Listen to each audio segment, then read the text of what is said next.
This is the square base. It is the secret of mastering origami. Today, I will teach you all. It's easy to make and really good origami is. This is the key of mastering the art of origami. So for starters, we gotta valley fold the paper diagonally in half and do the same on the other side.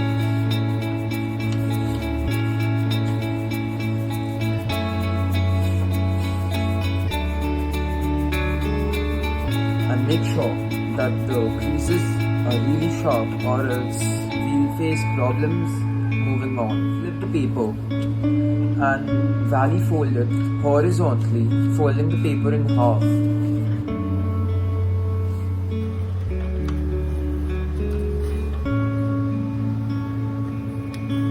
Make sure that your folds are really precise. Now after finishing this fold, you open up the paper and do the same on the other side.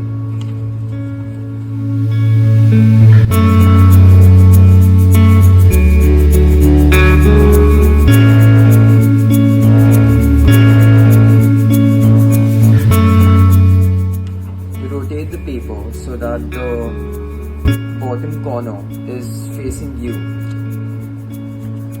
Now right after we are done with this unfolding, you will see that the paper is like forming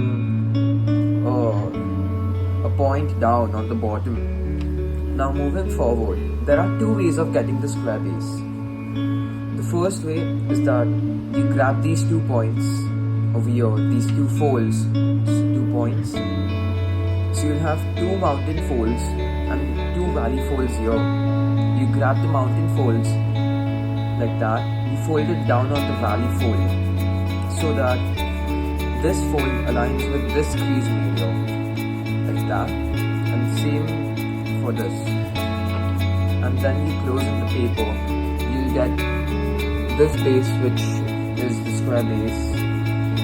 And lastly, we just have to make the creases sharper with our nails. Other way of folding the same base is that you fold the paper in half like this, and then after that you fold this edge to the center so it aligns properly, and run your fingernail quickly so it's sharp, and you do the same on the other side like that. Now on the bottom, you might see that there's this pocket over here. This pocket. So here, and on the bottom, flap, and this is the pocket. You put your finger in the pocket, and then just open it. So you're squashing this, and then you get the same square base. So this is the square base. And using this square base, you can fold a dragon, which is really popular.